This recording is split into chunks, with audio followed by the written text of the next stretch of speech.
Salut tout le monde, bienvenue sur cette nouvelle vidéo, bienvenue sur ce nouveau tuto. C'est sûrement le tuto qui m'a été le plus demandé ces dernières semaines, voire ces derniers mois. C'est tout simplement un tuto pour créer des cinématiques. Donc on va faire ça très simplement, on va utiliser le système d'animation de Unity. Comme d'habitude, il y a toujours une infinité de moyens de faire ce genre de système. Mais ici, je trouve que le système d'animation est le plus simple pour des animations simples. Donc je vais vous montrer tout de suite un exemple. Donc juste pour vous montrer la scène, j'ai un cube ici, une sorte de piédestal avec une sphère au-dessus d'une couleur rouge, avec une petite lumière en haut, donc rien de spécial. Et donc lorsque j'appuie sur Play dans l'onglet Game, vous allez voir ce qui va se passer. C'est que j'ai une caméra qui va tourner autour de ce piédestal, donc j'ai mis plusieurs positions à laquelle la caméra se déplace. Et lorsqu'elle a fait un tour complet du piédestal, la caméra s'arrête. L'animation s'arrête, la caméra s'éteint, et donc c'est une autre caméra qui prend le relais. Donc je vais vous montrer un système très simple que vous pouvez adapter vraiment à tous les projets, et donc vous pouvez facilement ajouter ou enlever ce que vous avez envie d'ajouter ou d'enlever. Et donc voilà ce qu'on va faire aujourd'hui, donc voilà le petit exemple que je vous ai donné. Donc voilà, on est reparti pour notre tuto, donc voilà, je vérifie quand même que ça enregistre. Donc j'ai remis la scène à zéro en quelque sorte, j'ai simplement laissé un terrain, le piédestal et la sphère, donc absolument rien de spécial pour ces trois objets, ce sont vraiment trois objets de base. J'ai simplement changé la sphère en mettant de la couleur et j'ai changé leur scale. Peut-être un petit peu la mettre là, comme ça sera un petit peu mieux. Et donc voilà, on va commencer par créer notre animation, donc notre cinématique. Donc ici vous avez vu que c'était une cinématique qui était très simple, qui tournait simplement en rond, mais vous pouvez faire des choses plus compliquées ou sur de plus grandes distances, des animations beaucoup plus longues, des cinématiques beaucoup plus longues, c'est pas du tout un souci. Donc tout simplement ce que je vais faire exactement ce que je vous ai montré dans l'intro, c'est-à-dire je vais faire une caméra qui va tourner autour du piédestal. Donc je vais commencer par créer une caméra, parce que vous voyez pour l'instant j'en ai pas. Donc une caméra.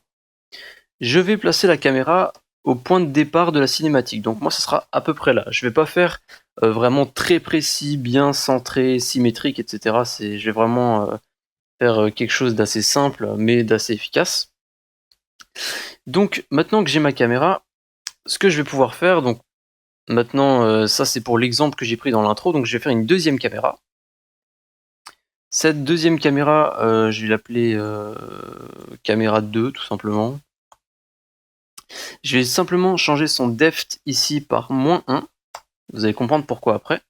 C'est tout simplement parce que la caméra 2, c'est celle qui prendra le relais après que la caméra 1 ait fini sa cinématique. Donc ici, c'est simplement pour l'exemple. Vous n'êtes pas obligé de créer une deuxième caméra dans votre projet. Surtout si vous avez par exemple un FPS ou un TPS, tout simplement. Ça sera plutôt la caméra du personnage qui va reprendre le contrôle, qui va être réaffiché. Et on aura de nouveau le contrôle du personnage. Ici, je fais simplement une cinématique. Donc, c'est la caméra numéro 1 à laquelle on va s'intéresser. Et donc, on va lui créer une animation grâce à notre window, ici, animation. Ou alors CTRL-6, et donc ça va vous ouvrir ça. Comme d'habitude, moi je le mets en bas. Et on va pouvoir commencer à créer une animation. Je vais appuyer sur Create. On va nous demander de choisir un nom d'animation. Donc moi, ça va être Cam1. Tout simplement. Et donc ici, ma caméra, donc là ça enregistre directement, on va pouvoir choisir les positions de la caméra. Donc la caméra de base, elle est déjà à sa position, c'est pour ça que je l'ai mise ici. Et ce que je vais faire, donc ça c'est le point de départ, donc tout à gauche. Je vais cliquer sur 0,05, donc ça va être mon premier point de passage de la caméra. Donc je vais d'abord cliquer ici. Donc vous voyez, je peux choisir dans la timeline. Ici, je vais choisir 0,05. Et je vais... Alors, je vais retourner sur la caméra.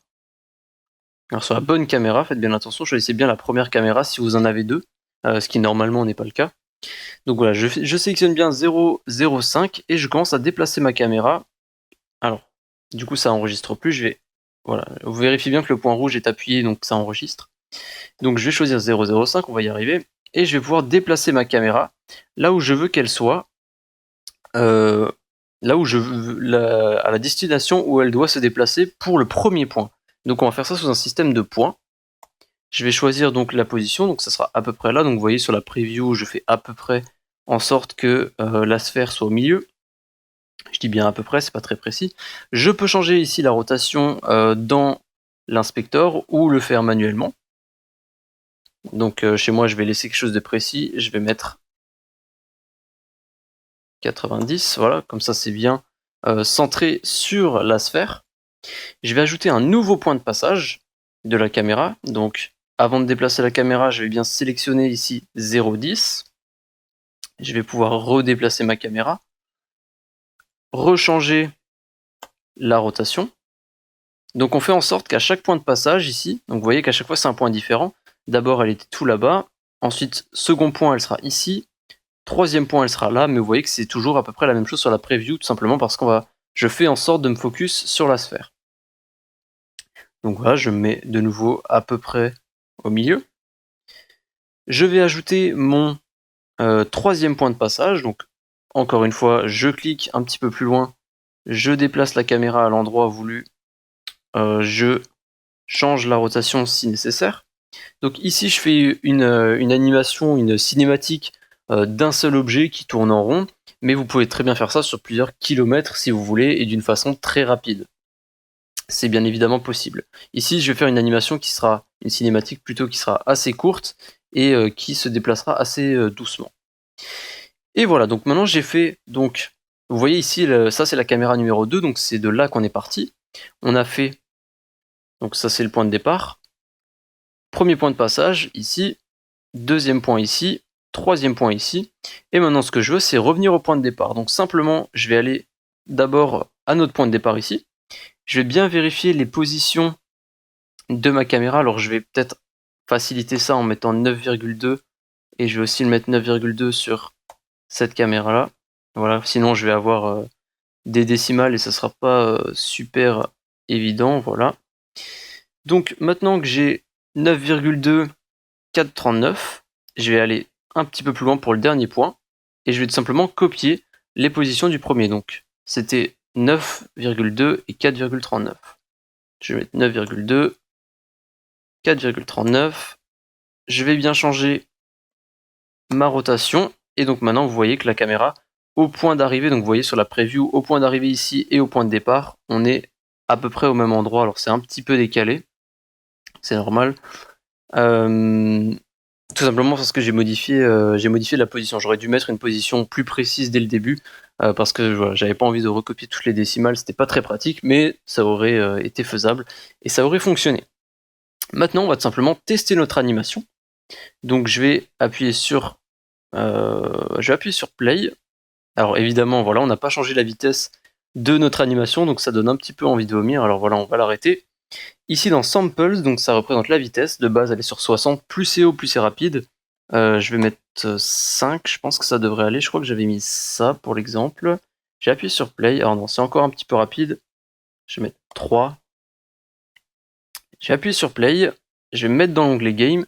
Et là, effectivement, on voit que notre animation, notre cinématique fonctionne. Donc vous voyez qu'il y a un petit problème sur la fin. Donc ça, c'est ce que j'ai expliqué avant. C'est tout simplement parce que j'ai modifié au dernier moment. Alors, on va vérifier. Donc on n'a pas exactement la même à cause de la rotation de base qui est à 9. Voilà. Maintenant, on a la même position et la même rotation au début et à la fin. Donc 0 ici en Y. Et ici, on a 360, mais ça représente la même chose. C'est pour éviter que la caméra fasse un demi-tour sur elle-même. Donc, je vais peut-être vous montrer après. Donc, j'appuie sur Play. Mon animation se joue, elle se joue en boucle. Donc ça, on va l'enlever juste après. Et donc voilà, après, l'animation continue en boucle. Et donc, on voit pas vraiment la différence entre le début et la fin de l'animation, simplement parce qu'on a le même point de départ. Donc voilà, je vais juste vous montrer maintenant pourquoi est-ce que j'ai mis 360 et pas 0, si c'est la même chose. Donc vous voyez, j'appuie sur 0, on dirait qu'il n'y a rien qui change. Mais ça m'avait posé un problème pendant que j'ai fait le test. À partir de maintenant, voilà, vous voyez que la caméra a fait un demi-tour sur elle-même pour revenir à 0. Donc c'est normal, tout simplement, parce qu'on passe de 360, puis à 359, 358, jusqu'à 0. Donc voilà, la caméra va faire un demi-tour sur elle-même, et donc c'est pas ce qu'on veut, c'est pas très agréable. Donc voilà, si maintenant j'avais ajouté encore un point, au lieu de, alors j'avais bien dit 360, j'aurais dû ajouter 90, donc 450. Donc voilà pour notre animation est créée, notre cinématique est créée, elle fonctionne, donc on a bien notre caméra qui tourne autour. Et donc maintenant, je vais ajouter la possibilité de terminer cette animation, tout simplement, et de désactiver cette caméra. Cette caméra 1, donc sur laquelle on a ajouté notre animation, c'est un petit peu notre caméra cinématique. Donc elle est là uniquement pour la cinématique et après elle ne sert plus à rien. Donc pour pouvoir détruire cette caméra, alors c'était un petit peu plus simple avant sur Unity, maintenant il va falloir passer par les scripts. On va créer un script tout simple, avec seulement une ligne dans une fonction. On va l'appeler destroy, tout simplement. Vous pouvez l'appeler delete ou comme vous voulez. Donc on va l'ouvrir, on va garder juste une fonction, on va la renommer destroy tout simplement, et on va mettre destroy GameObject. GameObject avec une minuscule, OG. On sauvegarde, on retourne sur Unity, il y a la compilation qui se fait. Ok, on a notre script qui est ici destroy. On va pouvoir ajouter destroy. Non, on n'a même pas besoin de l'ajouter, il me semble. Alors on va retourner sur cam 1. Donc voilà, j'ai dû faire une petite coupure. Alors des fois Unity s'amuse apparemment à supprimer les animations, tout simplement. Donc il faut faire attention, voilà, on va bien faire attention cette fois-ci. Donc voilà, j'ai toujours mon animation, j'ai créé mon script. Donc mon animation, alors moi je vais vérifier qu'elle fonctionne toujours. Alors évidemment on est toujours en vitesse max. Donc si votre animation disparaît de la fenêtre ici animation, n'hésitez pas à faire un CTRL Z, ça devrait la faire réapparaître. Ok, alors ça fonctionne, c'est bon. Donc voilà, on a notre script, on est prêt à supprimer notre caméra à la fin, donc on va simplement aller sur le dernier point ici, donc chez moi qui est ici. Et on va faire ici, on va ajouter sur le petit plus add event. Donc on va ajouter un événement. Alors soit vous allez avoir une fenêtre qui va s'ouvrir, soit comme moi elle va s'ouvrir et elle va se fermer direct, donc c'est un petit bug. Vous allez cliquer, vous allez faire clic droit sur le petit point blanc qui s'est ajouté. Edit Animation Event, vous allez sélectionner ici. Alors du coup, le script, il faut... Alors je vais désactiver l'enregistrement. Il faut ajouter le script sur la caméra, donc effectivement il fallait l'ajouter, j'étais pas sûr. Maintenant que le script est sur la caméra, on va pouvoir y retourner. Edit Animation Event, on va pouvoir sélectionner Destroy, tout simplement. On va pouvoir fermer ça. Et il me semble qu'il va falloir trouver l'animation qu'on a créée. Donc le nom est ici, si vous vous souvenez pas. Donc moi je l'ai appelé Cam1. Je vais chercher Cam1, donc chez moi il est dans Asset, et je vais désactiver Loop Time. Donc je vais pas jouer l'animation en boucle. Et donc maintenant, logiquement, alors attendez, je vais juste faire une petite modification, remettre à 0 ici pour que ce soit parfait. Et normalement on est bon. Si j'appuie sur Play, mon animation devrait se jouer. Et une fois arrivé au bout, la caméra, enfin l'animation devrait s'arrêter. Et voilà. Donc on a réalisé ce qu'on avait envie de faire. Maintenant je vais vous montrer un petit peu les coulisses en quelque sorte. Donc normalement vous devez avoir compris ce qui s'est passé. Donc je vais simplement ralentir un petit peu l'animation. Non, on va laisser à 3, ça devrait être quand même assez rapide. Je vais appuyer sur Play, mais je vais aller dans la scène. Donc voilà, ce qui se passe, notre caméra est partie de ce point-là, elle fait tout le tour et quand elle arrive au bout, la caméra est tout simplement supprimée parce que le script destroy s'est activé.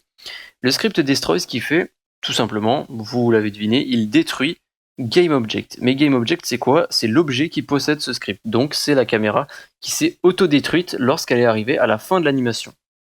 Et c'est ce qui est vraiment sympa avec Add Event. Donc voilà, vous pouvez ajouter où vous voulez des événements. Je peux choisir ici, cliquer ici sur Add Event, Edit Animation Event, et maintenant je peux faire plein de choses. Je peux activer une fonction qui va faire apparaître un objet ou qui va charger une scène. Enfin voilà, je vais pouvoir faire vraiment ce que je veux avec les Animation Events. Et donc c'est quelque chose qui va se lancer au moment voulu de l'animation. Donc, par exemple, donc ici voilà, c'est toujours très simple. Mais si par exemple on a un personnage qui parle, au moment où il ouvre la bouche, on peut jouer un son qu'on aurait ici dans notre dossier asset, dans notre projet tout simplement. Et donc voilà, ça permettrait de jouer le son en même temps que le personnage ouvre la bouche pour parler. Donc voilà un exemple très simple pour créer des animations. Donc voilà, on a créé notre petite animation. Alors dans l'onglet, alors vous voyez que là j'ai pas appuyé sur play, je suis dans l'onglet scène et j'ai simplement fait play ici, mais non pas en haut ici pour lancer le jeu. Ce qui fait que l'event ne va pas se lancer, on va pas détruire la caméra dans la scène. Donc tant qu'on n'est pas, tant que le jeu n'est pas lancé, on ne peut pas détruire notre caméra. C'est simplement, voilà, il faut absolument lancer le jeu pour pouvoir faire un test. Et donc voilà, c'est un petit peu pareil que le bouton quit, application.quit, c'est-à-dire qu'on ne peut pas fermer le jeu lorsqu'on est dans l'éditeur, tout simplement. Donc voilà pour ce petit tuto. Alors maintenant, dernière chose, donc vous l'avez compris, la caméra va faire un tour et elle va tout simplement se supprimer. Ce qui va se passer tout simplement quand elle se supprime, donc là vous voyez, donc c'est cette caméra qu'on voit, c'est notre caméra d'animation. Si je la désactive, vous n'avez vu aucune différence. Sauf que ici maintenant ce qu'on voit c'est la caméra 2. C'est la caméra 2 qui a pris le relais de la caméra 1 vu qu'elles sont au même endroit, elles ont exactement les mêmes paramètres, donc on n'a vu absolument aucune différence. Ce qui se passe simplement c'est que la caméra qui elle joue notre cinématique a un depth qui est égal à 0, c'est tout simplement une sorte de couche, et la caméra 2 elle a un depth moins 1, ça veut dire que plus le depth est haut, plus la caméra est prioritaire, donc plus elle sera près du joueur en quelque sorte. C'est comme si on avait plusieurs couches, ça serait à peu près semblable à ça. C'est comme si maintenant notre caméra était ici, et lorsqu'elle va s'enlever, donc lorsqu'elle aura fini son animation, elle va s'enlever, et c'est la caméra derrière qui va prendre le relais. Donc c'est assez difficile à imager, mais vous avez compris le principe. C'est donc plusieurs couches de caméras qui sont les unes sur les autres. Et c'est comme ça qu'on a simplement réalisé notre tuto. Donc la caméra 1 joue sa cinématique, joue son animation, et lorsqu'elle a terminé, elle se détruit. Et c'est une autre caméra qui va prendre le relais, et vu qu'elle était au même endroit, on ne va voir aucune différence. Donc voilà, je vous remercie d'avoir regardé ce tuto, j'espère que ça vous a plu, c'est un tuto qui a été très demandé comme je l'ai dit au début de la vidéo. Donc voilà, j'espère que ça vous a plu, si vous avez des questions, n'hésitez pas à utiliser les commentaires ou le forum Reddit qui est dans la description, et moi je vous dis à la prochaine pour d'autres vidéos. Salut tout le monde!